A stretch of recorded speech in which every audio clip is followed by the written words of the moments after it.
بسم اللہ الرحمن الرحیم۔ قرآن مجید میں اللہ تعالیٰ نے مختلف اقوام کے عروج و زوال اور عذاب الہی سے ان کے انجام کا تذکرہ کیا ہے۔ اس سے نہ صرف قریش مکہ بلکہ ہر قوم کو ڈرایا گیا اور قیامت تک تمام انسانوں کے لیے نصیحت ہے۔ ان اقوام میں سے ایک قوم جزیرۃ العرب کے جنوب میں یمن کے علاقے میں آباد تھی جسے قوم سبا کہا جاتا تھا۔ 800 قبل مسیح میں یہ قوم اپنے وقت کی طاقتور اور خوشحال قوم مشہور تھی جس کا تذکرہ بائبل اور قدیم کتبوں میں بھی آیا ہے۔ ظہور اسلام سے پہلے عرب میں 3 قسم کی نسلیں آباد تھی۔ عرب بائدہ یعنی عاد و سمود جو ختم ہو چکے، عرب آربا وہ لوگ جو یمن کے اندر آباد تھے، اور عرب موتربہ جب حضرت ابراہیم علیہ السلام نے حضرت اسماعیل کو مکہ چھوڑا تو وہاں سے عرب نسل بنی جو عرب موتربہ ہے۔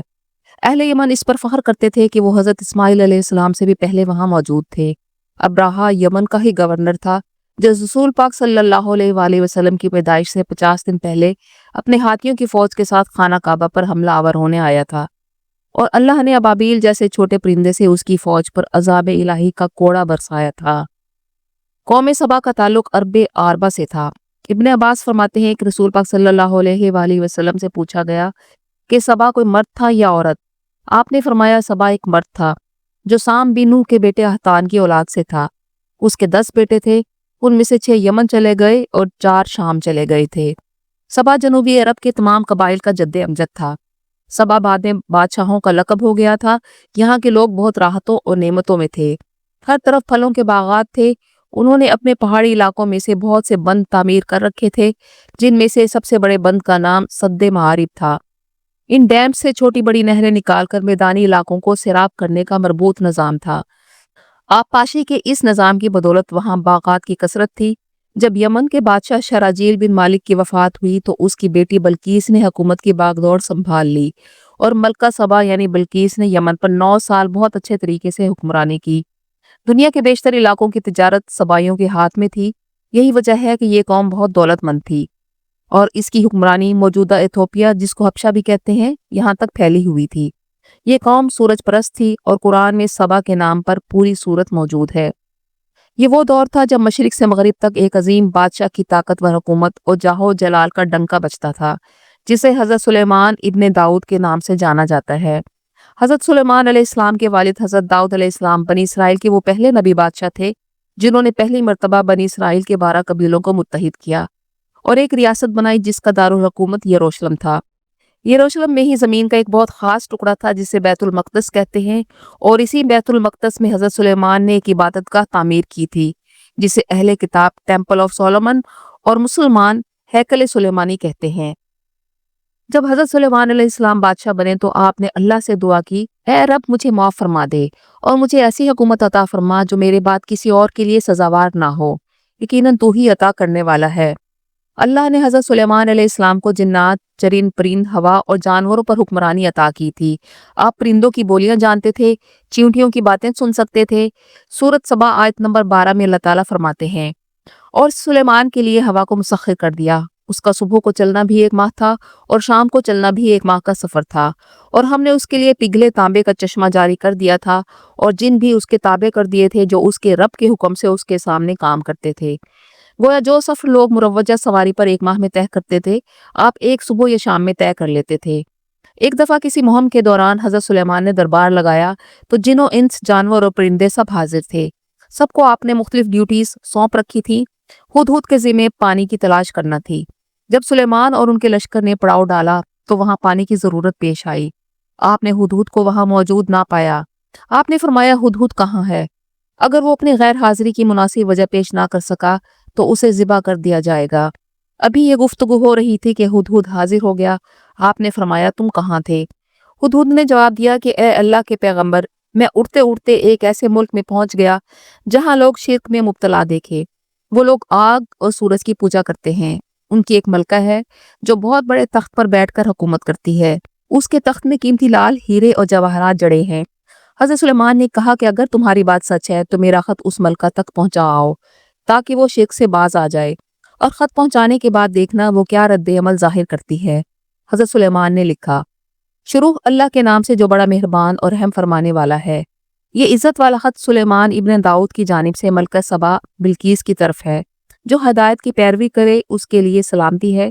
مجھ پر غلبہ کی خواہش نہ کرو، میرے مقابلے میں سرکشی اختیار نہ کرو، فرما بردار اور مطیع ہو کر میرے پاس آ جاؤ۔ یہ خط ملکہ سبا اور اس کی قوم کی طرف دعوت اسلام تھی۔ ملکہ نے خط پڑھ کر اہل دربار سے مشورہ مانگا۔ اس وقت دربار میں 300 سردار موجود تھے جنہوں نے کہا کہ ہمیں اس کا سخت جواب دینا چاہیے، لیکن ملکہ بہت سمجھدار اور ذہین خاتون تھی۔ اس نے کہا کہ خط سے پتہ چل رہا ہے کہ یہ کوئی عام شخص نہیں، یہ خدا کا پیغمبر ہے۔ میں سلیمان کی طرف تحائف بھیجتی ہوں، اگر اس نے قبول کیا تو وہ بادشاہ ہے اور میں اس سے جنگ کروں گی، اگر قبول نہ کیے تو میں اس کی پیروی کروں گی کیونکہ وہ نبی ہیں۔ حدود نے واپس آ کر حضرت سلیمان کو ساری گفتگو بتا دی۔ آپ نے جنوں کو حکم دیا کہ شہر میں داخل ہونے والے راستے کو سونے چاندی اور مجسموں سے مزین کر دیا جائے۔ حضرت سلیمان نے ملکہ کے قاصدوں کو کہا کہ تم لوگ مال سے میری مدد کرنا چاہتے ہو، مگر جو اللہ نے مجھے دے رکھا ہے وہ اس سے بھی بہت زیادہ ہے جو تمہیں دے رکھا ہے۔ تم اپنے تحفے کے ساتھ واپس جاؤ اور اپنی ملکہ سے کہو کہ ہمارا انتظار کرے، ہم ایک زبردست لشکر لے کر آئیں گے۔ یہ خبر ملکہ بلقیس کو پہنچی تو اس نے حضرت سلیمان کے دربار میں حاضر ہو کر اپنی اطاعت کا یقین دلانے کا فیصلہ کر لیا۔ جب حضرت سلیمان علیہ السلام تک یہ پیغام پہنچا تو آپ نے دربار میں اعلان کیا کہ کون ہے وہ شخص جو ملکہ کی طاقت کی علامت یعنی اس کے تخت کو لے کر آئے گا۔ ایک جن کھڑا ہوتا ہے اور کہتا ہے کہ میں لاؤں گا، اس سے پہلے کہ آپ اپنی جگہ سے اٹھیں، اور ایمانداری سے لاؤں گا۔ یہ جن عفریت تھا جو نہایت سرکش، طاقتور اور ذہین دیو تھا۔ اس عفریت کا نام سخر تھا اور یہ حضرت سلیمان علیہ السلام کا دشمن تھا اور اپنی مخالفت کا اظہار بھی کر چکا تھا۔ اسے حضرت سلیمان نے اس کی مرضی کے خلاف دربار میں رکھا ہوا تھا۔ اس پر حضرت سلیمان بھروسہ نہیں کرتے تھے، اس لیے اس نے کہا کہ میں ایمانداری سے یہ کام کروں گا۔ سخر کے بعد ایک اور شخص کھڑا ہو کر بولا کہ میں پلک جھپکنے میں لے آؤں گا۔ قرآن میں ایک صاحب علم شخص کا ذکر ہے جس کے پاس کتاب کا علم تھا۔ ابن عباس کے مطابق اس شخص کا نام آصف بن برخیہ تھا۔ یہ ایسا شخص تھا جو اسم اعظم جانتا تھا اور حضرت سلیمان کے احکامات لکھتا تھا۔ اس نے اس اسم اعظم کے ذریعے دعا کی، وہ تخت ملکہ کے محل میں زمین میں دھنس گیا اور پلک جھپکنے میں حضرت سلیمان کے تخت کے برابر زمین کے اندر سے نکل کر آ گیا۔ صرف تخت سلیمان کو اللہ کے حکم سے ہوا میں اڑنے کی اجازت تھی، اس لیے آصف بن برخیہ نے فیصلہ کیا کہ یہ تخت زمین سے آئے تاکہ تخت سلیمان کی برابری نہ کر سکے۔ یہ تخت یمن سے یروشلم پلک جھپکنے میں لایا گیا اور 2350 کلومیٹر کا فاصلہ طے کیا۔ آصف بن برخیہ کے پاس کون سا کتابی علم تھا؟ رسول اللہ صلی اللہ علیہ وآلہ وسلم نے اس کی کوئی وضاحت نہیں فرمائی۔ ہو سکتا ہے علم من الکتاب کے الفاظ میں سائنسی اور ٹیکنیکل علم کی طرف اشارہ ہو، انہیں کوئی ایسی ترکیب معلوم ہو کہ جس کے ذریعے سائنسی طور پر کرنا ممکن ہوا۔ ہو سکتا ہے ٹیلی پورٹیشن کے ذریعے وہ یہ تخت لے کر آئے جن پر سائنس ریسرچ کر رہی ہے، جس کے ذریعے کسی مادی چیز کو ایٹمز میں تحلیل کرنا اور پھر ان ایٹمز کو چشم زدن میں دوسری جگہ منتقل کر کے ان سے ایسی چیز کو اسی حالت میں ٹھوس شکل دے دینا ممکن ہو جائے۔ حضرت سلیمان نے اسے اپنے سامنے رکھا ہوا پایا تو بے اختیار پکار اٹھے کہ یہ میرے رب کے فضل سے ہے۔ اس تخت کی لمبائی 80 ہاتھ، چوڑائی 40 ہاتھ اور اونچائی 30 ہاتھ تھی۔ اس میں سرخ یاقوت، زمرد، ہیرے اور جواہرات جڑے تھے۔ حضرت سلیمان نے اس میں رد و بدل کر دیا اور اسے پہلے سے بہتر بنا دیا۔ جب ملکہ بلقیس حضرت سلیمان کے دربار میں حاضر ہوئی تو آپ نے پوچھا کیا تمہارا تخت بھی ایسا ہے؟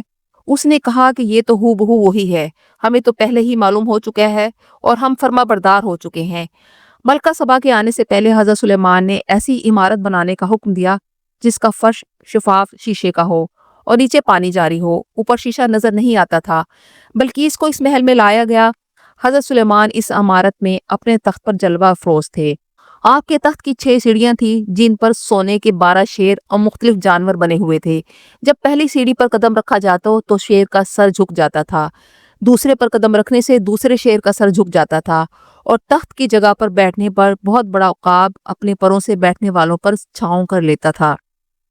جب ملکہ سبا نے فرش کو دیکھا تو سمجھی پانی کا حوض ہے۔ اپنی پنڈلیوں سے کپڑا اٹھا لیا تاکہ کپڑے گیلے نہ ہو جائیں۔ حضرت سلیمان نے کہا کہ یہ شیشے کا فرش ہے۔ تب وہ شرمندہ ہوئی اور بول اٹھی کہ اے میرے پروردگار، میں سورج کی پوجا کر کے اپنے ساتھ ظلم کرتی رہی اور اب میں نے سلیمان کے ساتھ اللہ رب العالمین کی اطاعت قبول کر لی۔ حضرت سلیمان کا سبق دینا تھا کہ تم پانی سے دھوکہ کھا گئی ہو، اور اس طرح اس نے اور اس کی قوم نے سورج کی چمک دمک دیکھ کر اسے معبود سمجھ لیا۔ قرآن مجید میں سورۃ نمل میں آیت نمبر 15 تا آیت نمبر 44 تک حضرت سلیمان کے وادی نمل میں سفر اور ملکہ سبا کے ساتھ آپ کی ملاقات پر مشتمل ہے۔ ملکہ بلقیس اپنی قوم کے ہمراہ اللہ پر ایمان لے آئی اور سورج تاروں کی پرستش چھوڑ کر بنی اسرائیل کے رب کی عبادت کرنے لگے۔ یروشلم کے ہیکل میں مقدس باقیات تابوت سکینہ موجود ہے جس میں ملکہ سبا کی ڈیٹیلز موجود ہیں، مگر پھر آہستہ آہستہ قوم سبا مذہبی اور اخلاقی زوال کا شکار ہو گئی۔ ان کے اندر شرک اور بت پرستی پھیل گئی۔ آخرکار اللہ نے انہیں ان کی ناشکری اور سرکشی کی سزا دی اور ساری نعمتیں واپس لے لی۔ اللہ کے حکم سے ان کا سب سے بڑا بند سد معارب ٹوٹ گیا اور ایک خوفناک سیلاب قہر خداوندی بن کر ان پر ٹوٹ پڑا اور ان کے سینکڑوں میلوں پر پھیلے باغات تباہ ہو گئے۔ مورخین لکھتے ہیں کہ کچھ لوگ بھاگ کر عرب کے وسط میں یثرب چلے گئے۔ یہ اوس اور خزرج تھے جنہوں نے مدینہ شہر آباد کیا۔ نعمتوں کی کثرت نے قوم سبا کو شکر لانے کی بجائے اللہ کی یاد سے غافل کر دیا، جس کے نتیجے میں اللہ نے انہیں تباہ کر ڈالا اور یہ سزا ان کے اعمال کا نتیجہ تھی۔